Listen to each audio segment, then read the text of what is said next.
Good afternoon, everyone, and thank you so much for joining us this afternoon, and welcome to BMA's Congressional Briefing, Medicare Advantage 101.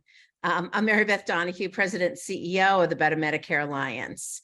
And for those of you who are unfamiliar with the Better Medicare Alliance, we are a research and advocacy coalition where we engage with over 190 ally organizations and more than 1 million grassroots advocates to focus on strengthening and protecting Medicare Advantage. And we do this for seniors and individuals with disabilities. And as many of you may have seen, the latest CMS numbers show that over 29 million beneficiaries, nearly half of all the Medicare eligible adults, are now enrolled in Medicare Advantage. And projections show that Medicare Advantage will continue to grow and enroll over half of all Medicare beneficiaries later this year. And that's why it's more important now than ever to be able to engage with policymakers and stakeholders to understand the coverage lifeline that's serving these beneficiaries that we're referring to. And we thought that it was timely, as the new Congress commenced, to be able to provide an overview of the Medicare Advantage population and review the basics of the program and share the value that it brings to constituents throughout the country. And before we get started with the briefing, I thought I would just provide some themes that you're going to be hearing more about today from our panelists and presenter. And what we always want to recognize is, who is in Medicare Advantage and who's it serving, who's the population. And MA beneficiaries are often low and modest income, and more than half now live below 200% of the poverty line. And enrollment in Medicare Advantage among beneficiaries are also duly eligible for Medicaid also continues to grow each year. Also, Medicare Advantage beneficiaries are more racially and ethnically diverse relative to fee-for-service or original Medicare beneficiaries. And the other theme I wanted to highlight is that Medicare Advantage beneficiaries have higher rates of social risk factors, such as food insecurity, compared to those in fee-for-service Medicare. And that's while a greater proportion of Medicare Advantage beneficiaries report managing 3 or more chronic conditions. And we just released a report this past week that many of you might have seen, showing that those with type 2 diabetes were receiving more preventive services and having better outcome than those in fee-for-service. We also want to be able to share with you that when policymakers stand up for Medicare Advantage, they're also standing up for the health and the financial needs of their constituents and the beneficiaries that we're speaking to.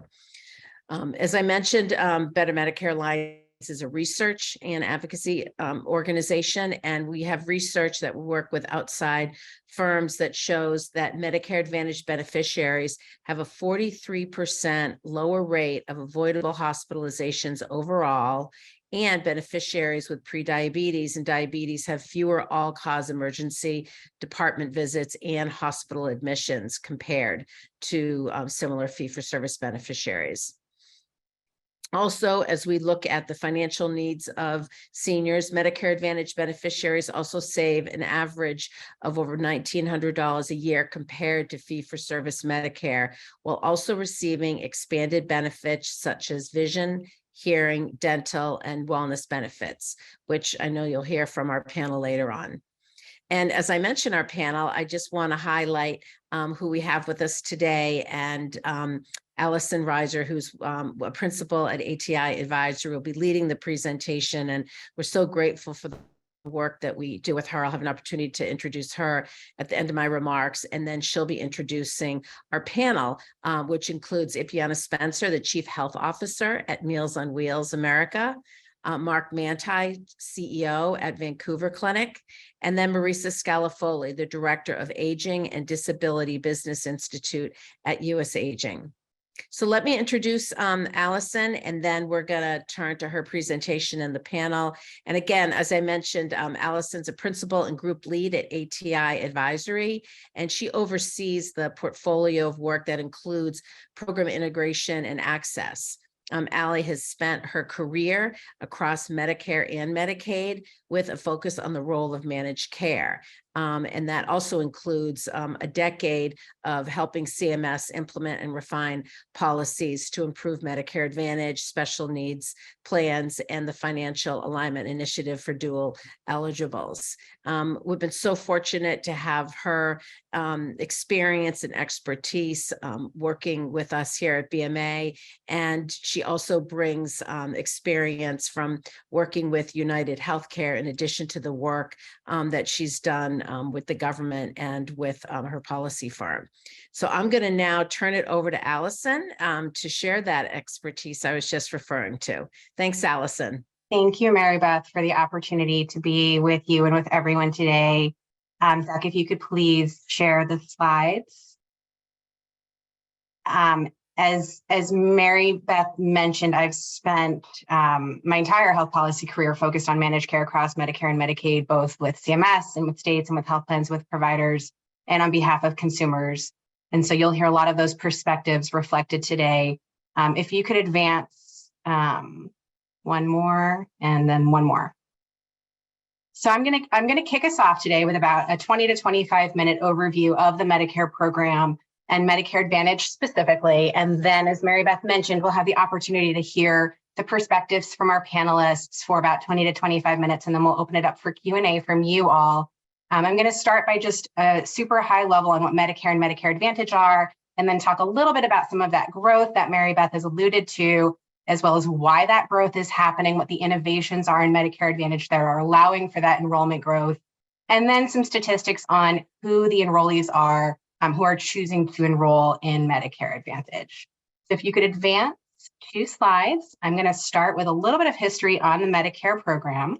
So in 1965, both Medicare and Medicaid were created.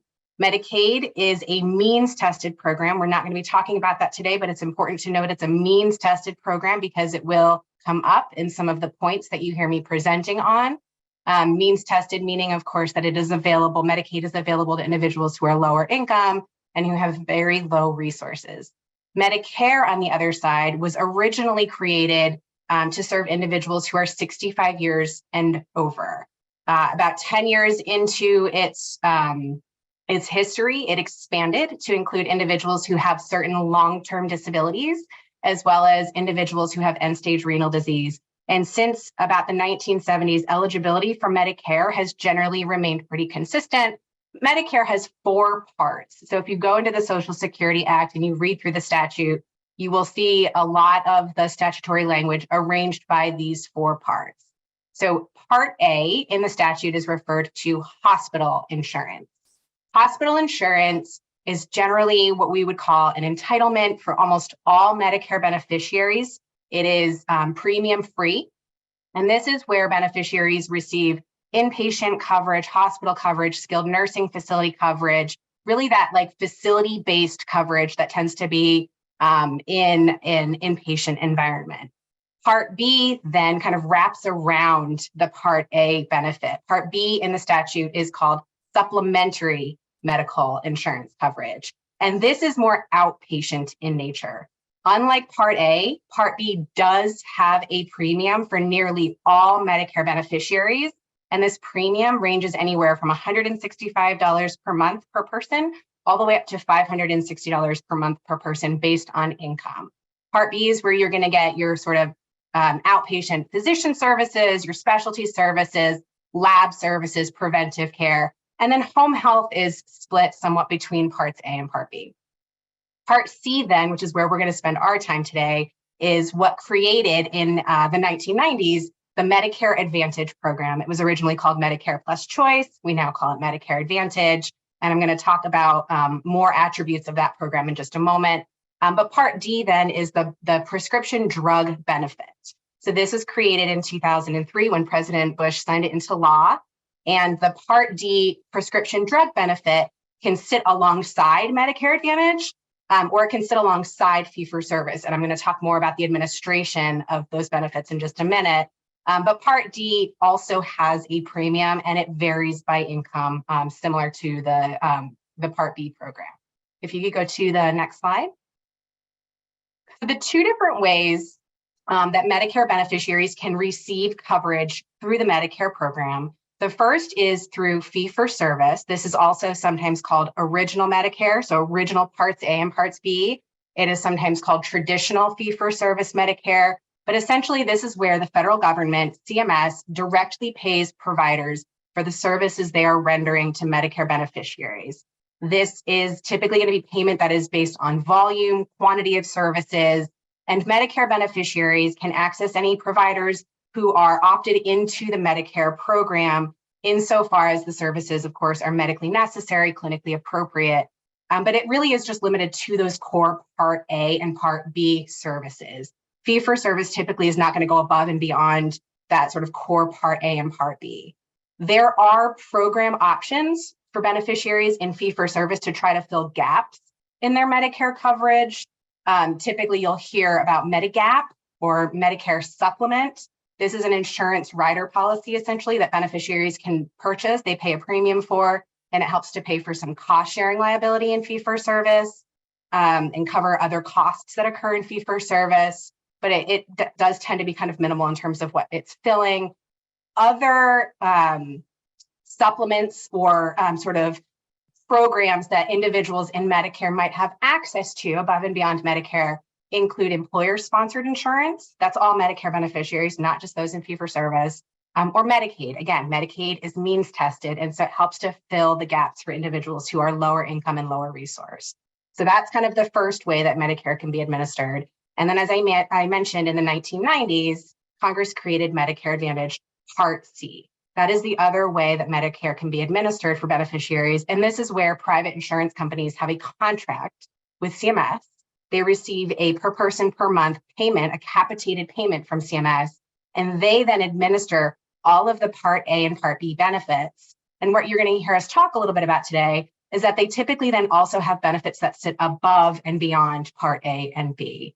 The health plan then, the Medicare Advantage plan then, is also working with the providers and managing the provider network for their enrollees. If you can go to the next slide. So this is not an exhaustive list, but some of the more common types of Medicare Advantage plans. So on the left, HMO and PPO, these are akin to what many of you likely experience in your own insurance when you are choosing plans. HMO, of course, being a health maintenance organization where you have a network-based plan, often where you have a primary care provider who's referring out to specialty services. PPO, then, of course, preferred provider organization, tends to be more open access, maybe less reliance on referrals. And then the plan types on the right, I want to spend a moment focusing on. These are special needs plans. They actually sit underneath the PPO or the HMO structure. Almost in all instances, Medicare Advantage plans have to serve all beneficiaries who choose to enroll. Special needs plans are an exception to that. Special needs plans, or SNPs, are specifically limited to individuals who meet qualifying criteria for those SNPs. SNPs are required to have a higher level clinical model of care, a higher level of touch. They have to prove to CMS, and in some instances to states, that they really do know the population they are serving. The population has higher complex needs, and they have a very targeted model that wraps around these individuals. A DSNP is a dual eligible special needs plan. So individuals who have both Medicaid and Medicare are referred to as dual eligible individuals. A DSNP is the only type of Medicare Advantage plan that also must have a contract with the state, because the state administers Medicaid. So then the DSNP is working with the state to coordinate Medicaid, or in some instances might be at risk for Medicaid. The CSNP then is a chronic condition special needs plan. Chronic condition special needs plans are limited to specific chronic condition diagnoses. There are 15 different diagnoses that CMS has identified as being eligible, and health plans can group these diagnoses, but essentially diabetes, chronic heart failure, mental illness, Alzheimer's, dementia, HIV/AIDS, end-stage liver disease, end-stage renal disease. Those are examples of chronic conditions. An individual must have that chronic condition to enroll in the C-SNP, and then has a targeted model of care specific to that condition that wraps around them. And then finally, the I/IE SNP. I stands for institutional, IE stands for institutional equivalent. These are special needs plans that target individuals who have a long-term care level of need, an institutional level of need. So in the case of an I/SNP, these are individuals who live long-term in a facility setting, for example, a nursing facility setting. In the case of an IE, they still have that level of care need, but they live in the community. They might live in an assisted living facility, for example, or they might live in traditional private housing, but they still have that long-term care level of need. If you could go to the next slide. That was a very quick 101 on the types of Medicare Advantage plans and sort of a comparison between Medicare fee-for-service and Medicare Advantage. You've heard us both say, Mary Beth and myself both say that Medicare Advantage has grown a fair bit in recent years. We'll get a little bit into why, but you can see here the year-over-year growth. We have the 2023 numbers in here. I do want to asterisk that the CMS data are not quite complete yet for January 2023. We expect this might actually go up a little bit higher. But right now that we have the data, we know that about 47% of Medicare beneficiaries as of 2023 are choosing to enroll in Medicare Advantage. So fairly significant growth over the past 5 or 6 years. There is a bump down on this line chart. It's not because I expect growth is going to go down. It's because those projections were actually based on 2021. And what we are seeing is that we're actually exceeding projections. So I think when those projections are rebased, we're going to just continue to see this line going up. And in the near term, surpassing 50% of Medicare beneficiaries choosing Medicare Advantage. And if you can go to the next slide, you'll see what these numbers look like by state. So that we call it penetration. The percent of Medicare beneficiaries who are enrolled in Medicare Advantage is penetration. And you can see that penetration rate certainly varies across the country, state by state, but more than half of all states have at least 40% of their beneficiaries in Medicare Advantage. And 15 states, the very, very light gray on the map here, have at least half of their Medicare beneficiaries enrolling in Medicare Advantage. If you were to look at this map year over year, you would really see these colors changing and shifting more to that light gray and more to that red. Because again, we see high rates overall, a couple of states for different reasons with lower rates of enrollment, but the vast majority of states at 30, 40% or higher. And if you can go to the next slide, we'll start to talk a little bit about why is this happening. There are a handful of drivers for why individuals are rapidly choosing Medicare Advantage. I think one of those reasons is simply the fact that as we age into Medicare from employer-based coverage, we're used to the managed care environment, we're used to that level of touch. And so there's certainly a level of comfort with the program that we're seeing in individuals new to Medicare because of aging in. But another reason is that there's room for flexibility under that capitated dollar that I mentioned. So CMS paying a capitated dollar to a health plan, and there's room for innovation under that. So 2 innovations that I want to speak to are supplemental benefits and clinical models or care models. I mentioned earlier, all Medicare Advantage plans must cover Part A and Part B services that the individuals are eligible for. However, Medicare Advantage plans can go above and beyond that. And they typically do this in the form of supplemental benefits and clinical or care models. So supplemental benefits are filed benefits, as in a Medicare Advantage plan tells CMS in advance that it's going to be offering specific benefits during the upcoming year. And then the plan is locked into those benefits for that upcoming year. And these benefits are part of like the typical marketing materials. So if you think about your own decision-making process, when you choose a health plan, you're probably reviewing what the benefits include, what your cost share liability is going to be, et cetera.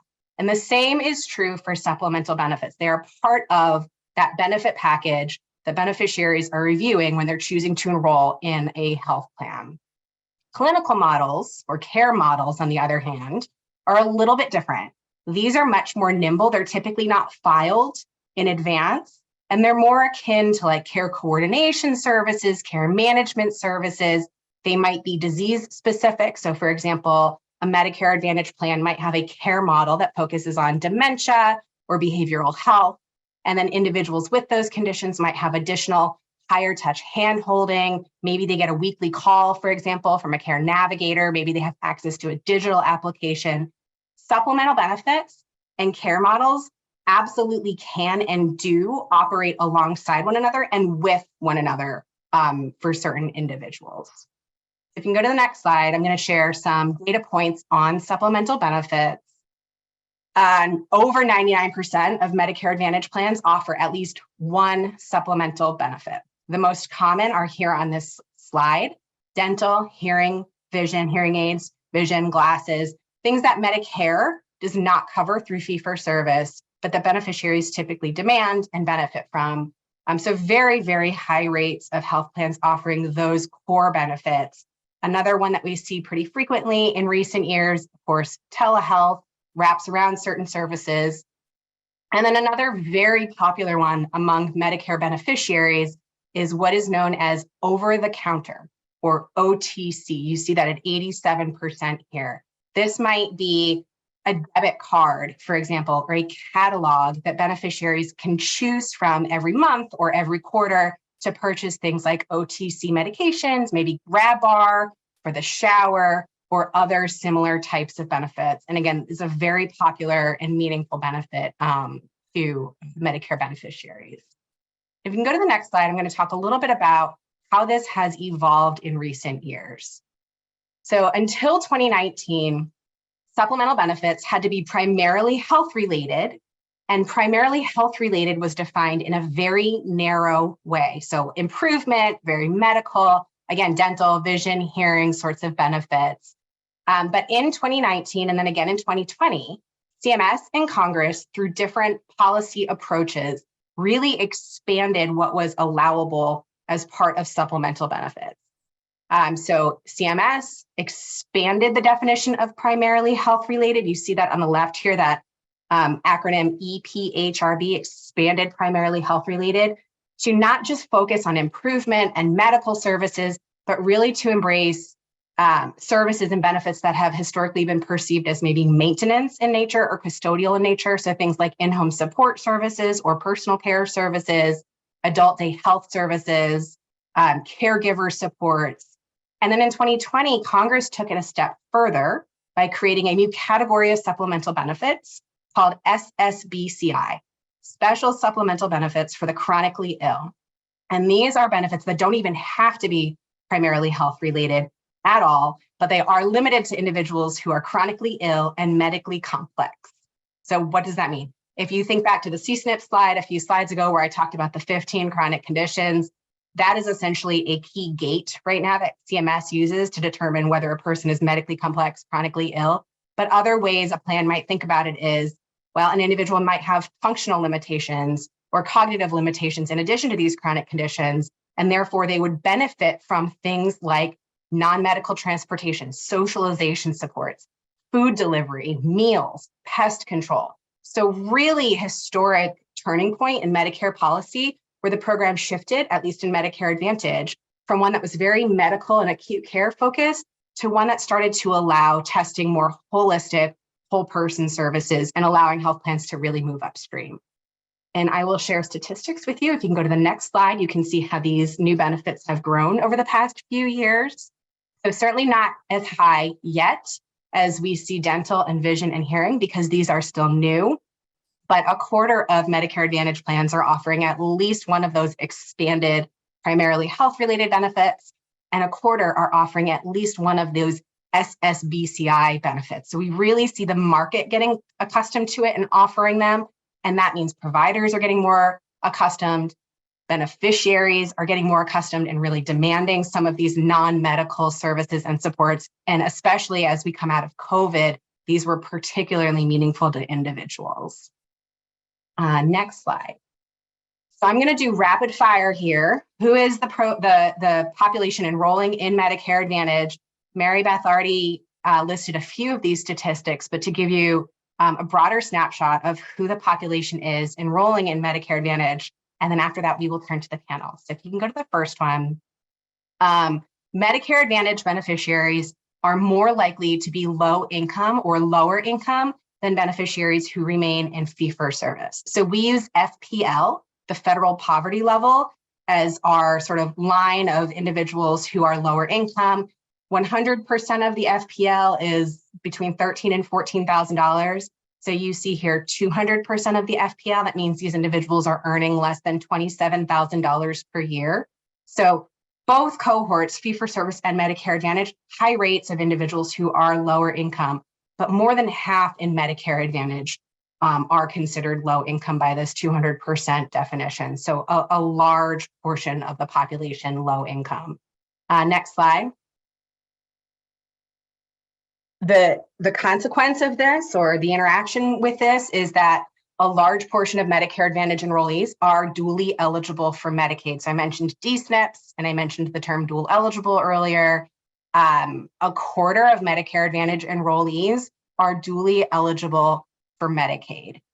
In addition to having lower income and lower resources, this population tends to have much higher rates of medical complexity, higher rates of chronic conditions, generally speaking, higher rates of functional need, cognitive need, behavioral health conditions. So it tends to be a more complex population. And again, we see them enrolling at a considerably higher rate in Medicare Advantage than staying in fee-for-service.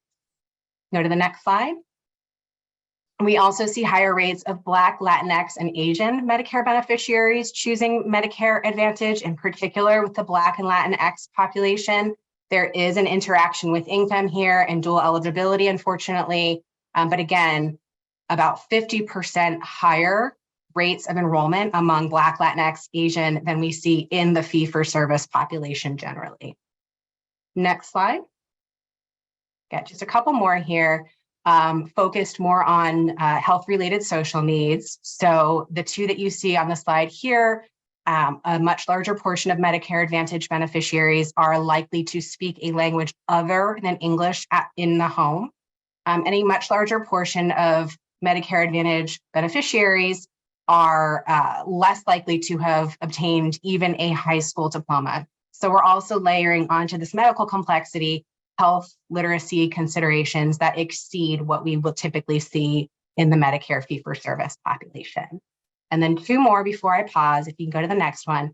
Food insecurity and renting one's home. So Mary Beth mentioned food insecurity. What is food insecurity? It means a person doesn't know where their next meal is coming from, or they may not have access to sufficient amount of healthy foods. They may take a meal and try to spread it out over the day because otherwise they're gonna not be eating for 10 hours out of the 12 hours that they are awake, for example.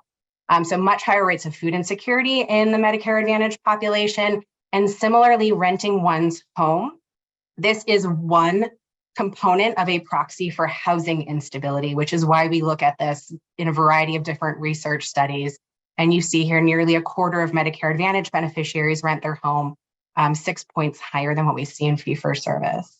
And then if you go to the last slide before I pause, so I had the map earlier that showed the difference in Medicare Advantage penetration by state. If you drill down within states, we see variation at the county level as well.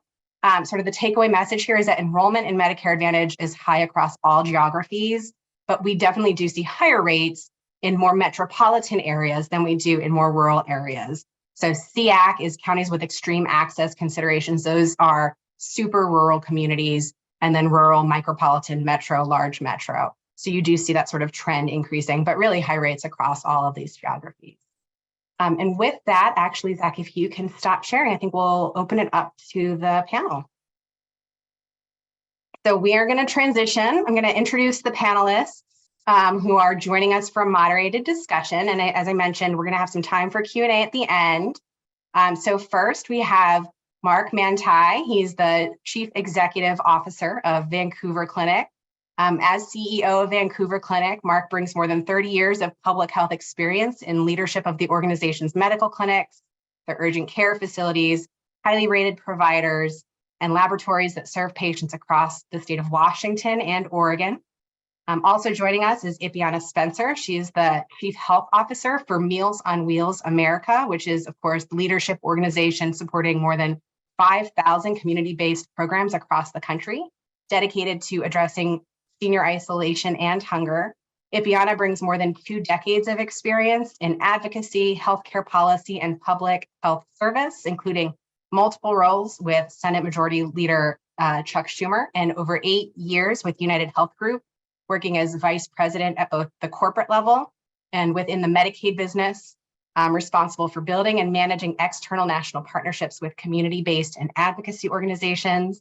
And finally, we are excited to have Marisa Scala-Foley, Director of the Aging and Disability Business Institute at US Aging.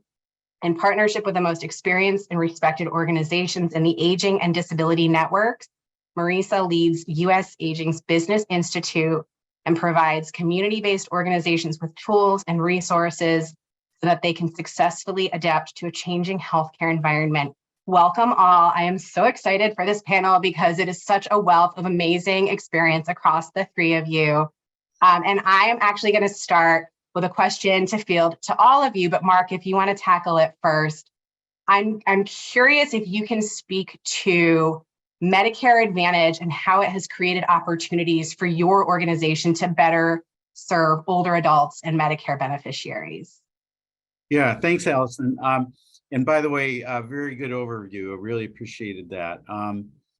So we're a 480 clinician medical group that integrates care in the Pacific Northwest, and our penetration rate into Medicare Advantage is over 60%. So we've really embraced it. And you know what has really been a game changer for our organization and our patients is that the funding mechanism in Medicare Advantage is different than fee-for-service. And in fee-for-service, you're really rewarding volume in whatever setting is chosen.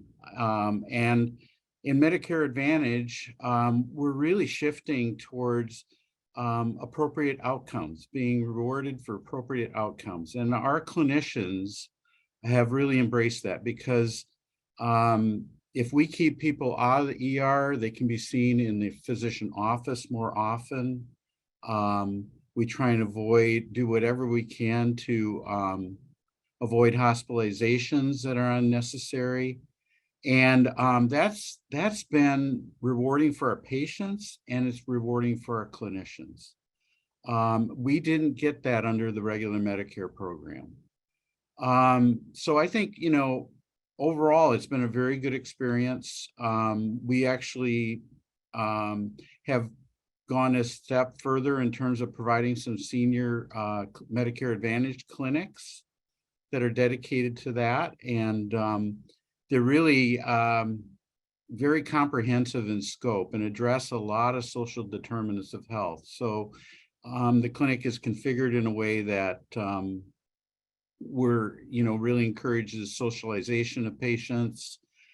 We work with Meals on Wheels, and we work with other social agencies to really wrap together services for those patients. And they're seen more frequently. The satisfaction rate among patients is very, very high. We have a net promoter score, I think, of 97.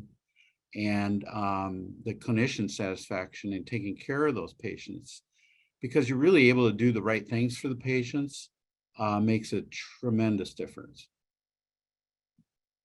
I'm going to ask that same question of Ipiana and Marisa, but actually before I do, I'm curious, Mark, are there particular, you started to touch on this with the social determinants, but are there particular subpopulations or cohorts of individuals where you have felt that they've particularly benefited from your participation in Medicare Advantage?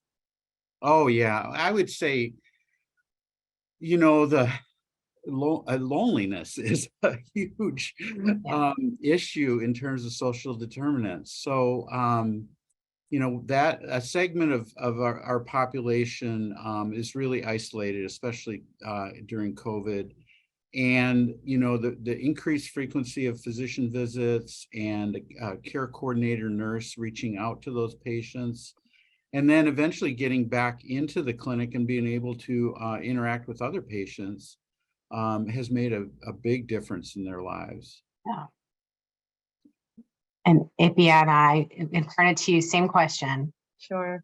So I think the the main way that Medicare Advantage has benefited Meals on Wheels programs is that it created an understanding of the interconnectedness between social isolation and hunger as it relates to health outcomes, and the need for collaboration across the clinical kind of inpatient, in-office activities that were taking place, as well as those community connections and resources that were able to support an individual in their home. At the end of the day, people spend more time in their home than they do doctor's offices, no matter, even among the sickest of those, they spend more time in their communities. And so having Medicare Advantage really helped connect the dots at that policy level really was helpful in terms of making people who intuitively might recognize the relationship actually think to start or initiate a relationship with a community-based organization who could actually provide these services, or some of the many, for-profits who are out there kind of trying to provide some of these services.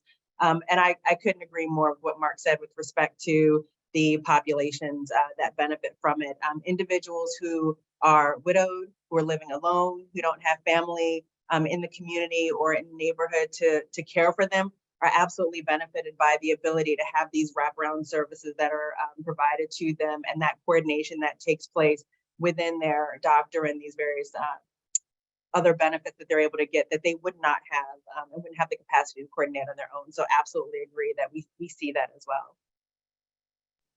And Marisa, would you add to that? Absolutely. So at US Aging, we represent, our members are the more than 600 area agencies on aging around the country that were established under the Older Americans Act to respond to the needs of older adults in every local community. AAAs offer a range of options that allow older adults to choose the home and community-based services and living arrangements that suit them best. In many cases, area agencies on aging also serve caregivers and younger adults with disabilities. So, in terms of how Medicare Advantage has created opportunities for our members, particularly the advent of the expansion of the kinds of supplemental benefits and the new flexibilities for Medicare Advantage plans to offer the benefits you discussed before, the primarily health-related benefits and the special supplemental benefits for the chronically ill, has opened up opportunities for increased partnerships and contracting between Medicare Advantage plans and area agencies on aging, as well as other aging and disability community-based organizations around the country. We do periodic requests for information surveys through the Aging and Disability Business Institute, which I lead at US Aging, to gauge the extent to which healthcare entities like Medicare Advantage plans are in fact contracting with AAAs and other community-based organizations. And what we found is that since the advent and the expansion of the kinds of supplemental benefits that Medicare Advantage plans can offer, contracting between area agencies on aging and other community-based organizations and Medicare Advantage plans has increased. So between 2018 and 2021, we saw that contracting between MA plans and CBOs nearly double in that time. And we attribute that to the expansion of these benefits. And it enables older adults and caregivers to be at home in their communities for longer, right? To get the kinds of services that can wrap around Part A and Part B benefits that enable people to participate in their communities, to have transportation to medical appointments and non-medical appointments, and a variety of other kinds of benefits that make it possible for older adults to stay in their homes where they overwhelmingly prefer to be. So Marisa, I'm going to stay with you, but you're already chipping away at these. And I invite Mark and Ifiana to answer this too. Are there services that are available that you're able to offer through Medicare Advantage that you otherwise aren't, able to bring to the fee-for-service population?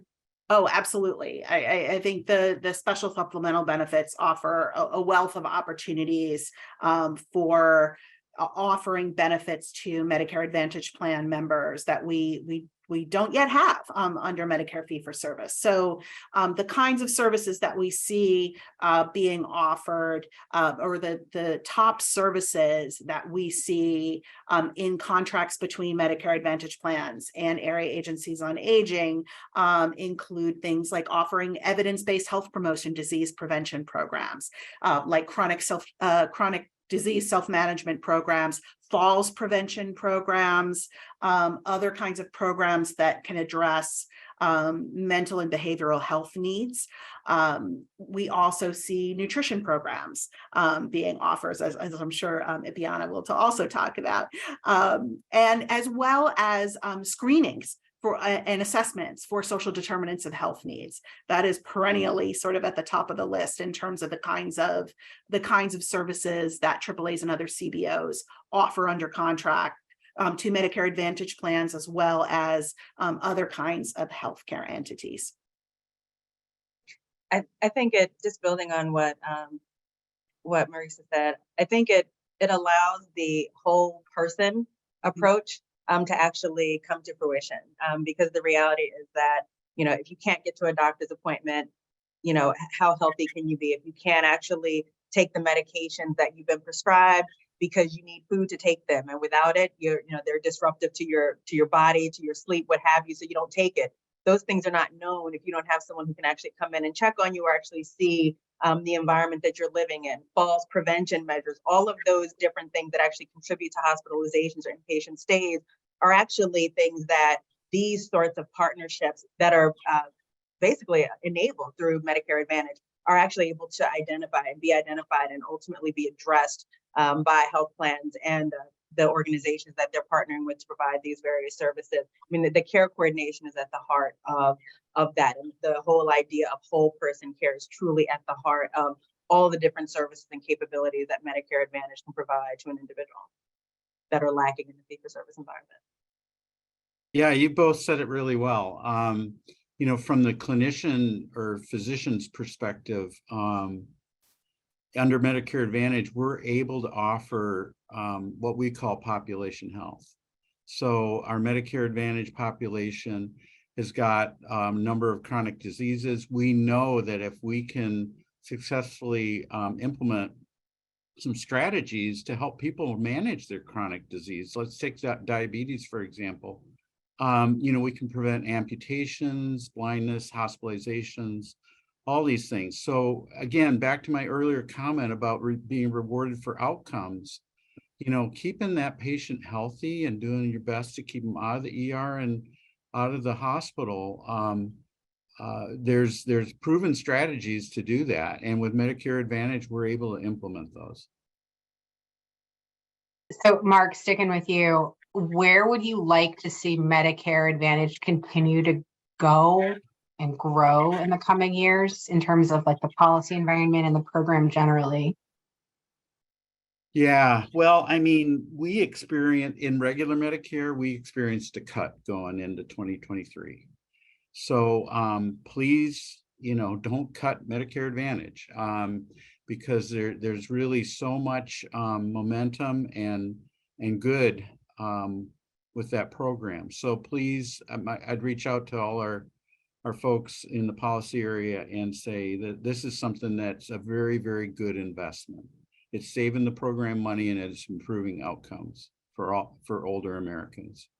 I think, continuing to, we're innovating all the time. I think, there's going to be a lot more digital health delivered in the future, and remote monitoring and things like hospital at home.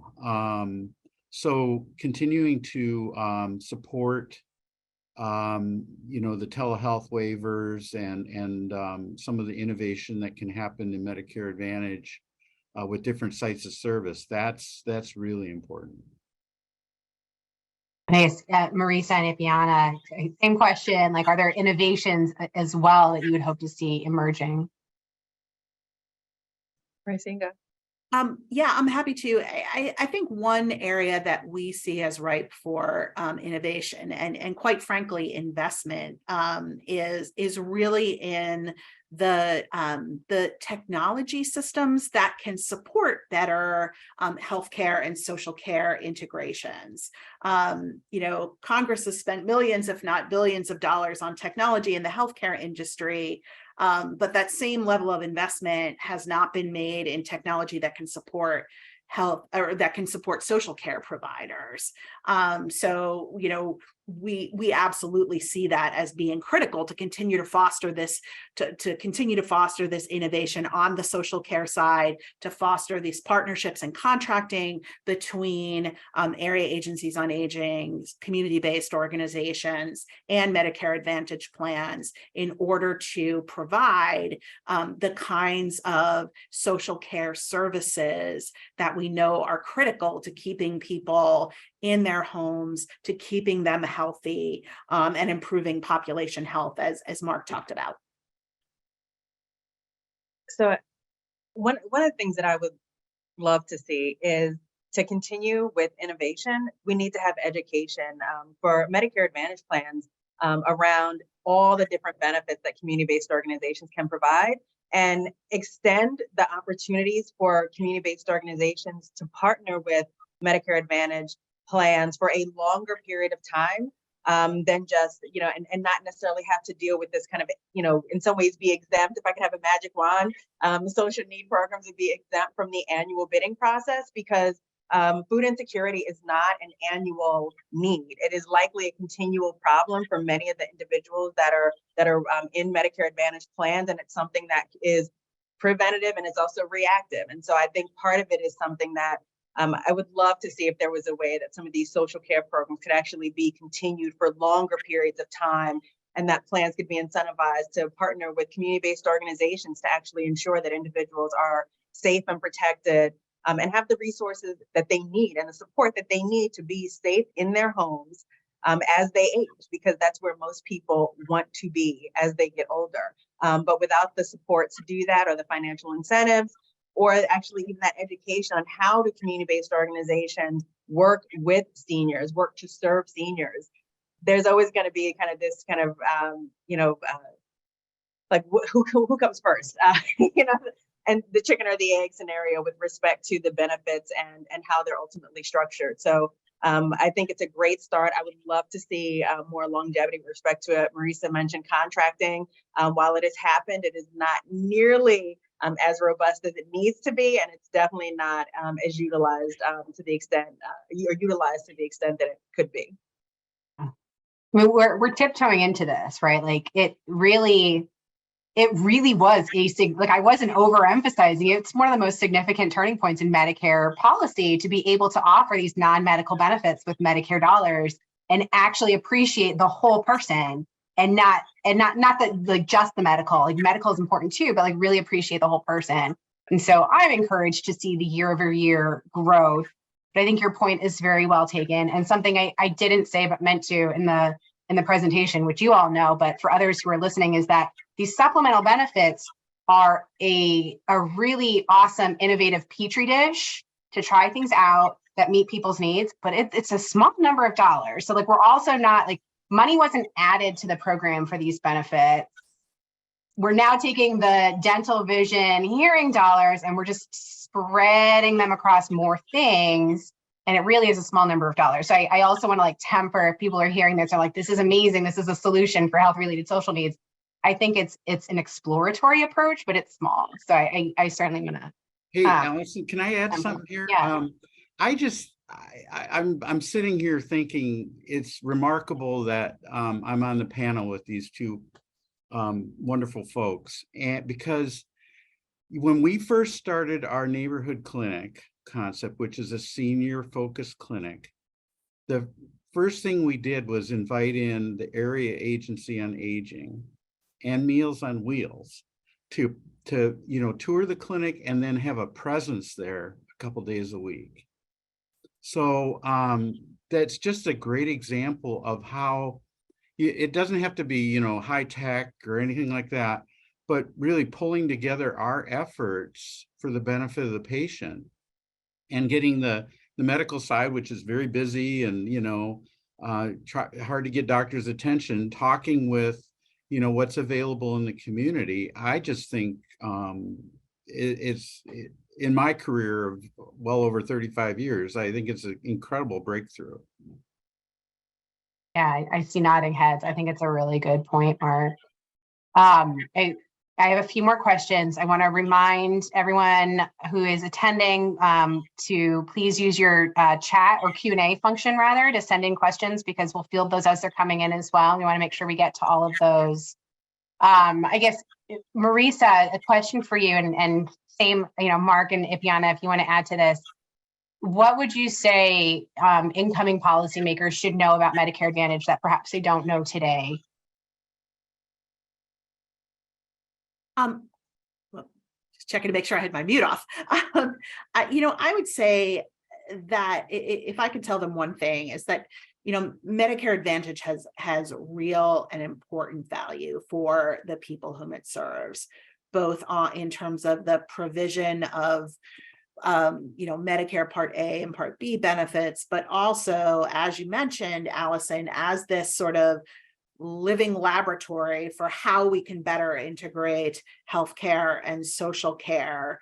But that Congress needs to ensure that the system that helps to support Medicare Advantage, also has the support that it needs to continue to grow and to expand the kinds of interventions that we've been talking about that can drive better health outcomes, and hopefully either lower costs or at least spending in the right place, right? Rather than spending in hospitals and so forth, spending in the community, whereas we've talked about where people overwhelmingly want to be.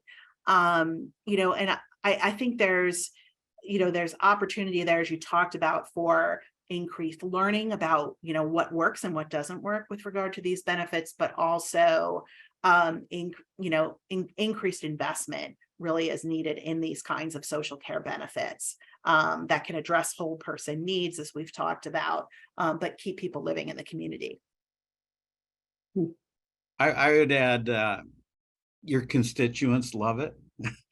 The renewal rate among folks that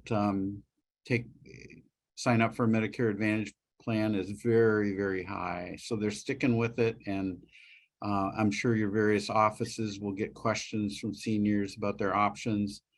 This is a darn good one. I agree. I often would say that Medicare Advantage is the combo of health services. So, with that combo creation comes savings and cost, and comes different level of satisfaction as a result, and also ease of use for seniors who are really, I shouldn't even say seniors. The healthcare system is very, very, very complicated. And the more we can do to actually create ease of use for individuals who have to navigate these options and the various services available to them, the better. So to your point, Mark, seniors actually love it. Caregivers love it. And so I think we should continue to allow this innovative program to play out so we can continue to see the benefits that result from it. Yeah, and I want to emphasize a phrase that at least two of you, maybe all three of you have mentioned, is like people wanting to stay at home or to age at home or to live at home. There is for decades, there has been a push to moving long-term care to the home. But with COVID, we have an acceleration of bringing all care to the home in a lot of ways, recognizing that there is absolutely still a need for brick and mortar. But as we, as a country, shift back to bringing care into the home, I think there's just that increased need for those services to wrap around a person to support them and their caregivers, because as we shift care to the home, we're shifting care to caregivers as well. So I see I'm gonna digest some questions here in the chat. One more quick one. Recognizing none of you are health plans, you're all some sort of providers. But if there's one thing that you would say is the Medicare Advantage community's greatest need from policymakers, what would that be? You've already touched on some of this. I'm like, you've already said this, but If there's something different, I know, Mark, you've touched on funding, clarity, education, but like, what's that one thing that you would say is really needed by the Medicare Advantage community? Well, I think, yeah, I think there's a lot of momentum right now. So help us keep that momentum going. You know, we still see a lot of confusion among folks as they age into Medicare about their options, and we do our best to educate about that. But I think policymakers could help with that, and then I think, you know, more and more emphasis on some of the special needs programs that you described, Allison, fine tuning those. The adoption rate on that is going up. We're just sticking our toe into managing D-SNP populations, but I think, you know, policymakers helping us with some assurances on that and greater program definition, that'll be good. Funding. Continued expanded funding so that we are not kind of robbing Peter to pay Paul with respect to difficult choices that seniors need to make. You shouldn't have to choose between dental and vision and food. It just, you know, the horrible choices that we're asking people to make, and we shouldn't have to. So funding to allow for the whole person and all of their needs to be addressed. Yeah, and I'll just add on one more thing to what Mark and Ipiana have already said, and you know, because I agree with them wholeheartedly. The only thing I would add to it is that I think we need to keep, you know, authorizing additional Medicare studies and coverage pilots to continue to encourage Medicare Advantage plans to utilize the community-based infrastructure in terms of area agencies on aging and other community-based organizations for the delivery of social care services is going to be important. You know, this is all, as I know, you know, this is all relatively new in terms of the provision of these benefits. So, and we're all kind of learning our way through it. So increased support in the form of research as to what works, you know, which benefits have the most impact and can really help to improve health will be important in the years to come. Yeah. And disaggregated, right? For whom? Right. And I think the other point that I heard, you know, both in your response just now, Marisa, and then kind of throughout our conversation was the need for education. And this is coming through in some of our Q&A, like adult daycare. That is actually a covered benefit now through supplemental benefits. Again, the dollars are small, but like we can start to move in that space. So like there's, I think, a need for that bi-directional education, Ipiana, to your point, of health plans, of providers, of beneficiaries. So I think we have a lot ahead of us, a lot of really good growth and opportunity, a lot ahead of us. Thank you guys for this conversation. I love it. This was awesome. I love all your perspectives. Mary Beth, we are actually going to bring you back on if you want to make some closing remarks. Great. Thanks so much, Allison. And just thank you for, as much as you're so deep in the expertise here, being able to also drill it down. So for our audience who, you know, is coming in with varying degrees of Medicare Advantage, being able to present it in such an understandable way, just greatly appreciate it. And to Marisa and Ipiana and Mark, you know, I promised you when we put this panel together, we had no idea, you know, when Mark was talking about the community coming together to serve MA beneficiaries, that you all were at the table with him when he was, you know, engaging his clinic with you all. So no coincidence there, but, you know, not surprised that you're at the forefront of being right there at the local level, serving the seniors. So thank you. and look forward to engaging with you more. And just to the audience, thank you very much for joining us today and taking interest in the Medicare Advantage issue. And BMA is here for you and your colleagues and peers and stakeholders whom you work with and stakeholders who are here today to just increase the understanding of Medicare Advantage. And whatever facts or research that you're needing, please turn to us to serve that role for you. And I can't close the webinar with reminding you of our website, bettermedicarealliance.org, for a lot of the data that we're speaking to on this call. And just thank you again for the panel of Mark, Ipiana, and Marisa, and to Allison, and look forward to talking to you all soon, and look forward to engaging with those who joined us on the Zoom.